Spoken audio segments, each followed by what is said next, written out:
समाज को लड़ाया जाए और मुद्दा क्लियर ना किया जाए। और सुप्रीम कोर्ट का इस बात को मानना कि समाज के साथ भेदभावपूर्ण अत्याचार हो रहे हैं, तो माननीय जो हमारे चीफ जस्टिस है उन्होंने इस बात को समझना चाहिए कि अगर जातिवाद करने वाला व्यक्ति डरेगा या जातिवाद करेगा उसी को खतरा रहेगा, क्योंकि कमिटी विदाउट रिव्यू कोई भी एक्शन नहीं लेने वाली। दूसरी बात यह है कि विरोध प्रदर्शन कराया जाता है और इसके ऊपर स्टे लाया जाता है और बाकी समाज की बात नहीं सुनी जाती।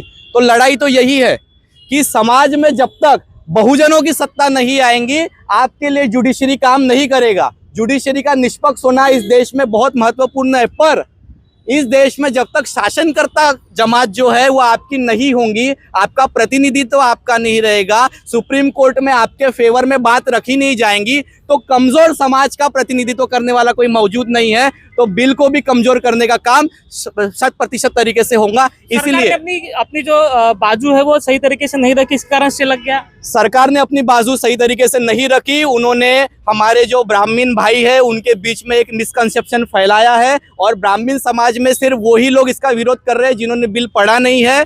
बाकी ब्राह्मण समाज के मैं मानता हूँ 80-90% लोग इस बिल के समर्थन में है, क्योंकि वो जातिवाद करना अगर छोड़ चुके हैं तो वो इस समर्थन में। अगर किसी को चोरी करने का डर नहीं तो वो FIR से नहीं डरेगा। अगर तुम जातिवाद करने के पक्ष में नहीं हो तो तुम इस बिल से नहीं डरोगे। जातिवाद करने वाले इस बिल के विरोध में, ऐसा ही मैं मानता हूँ।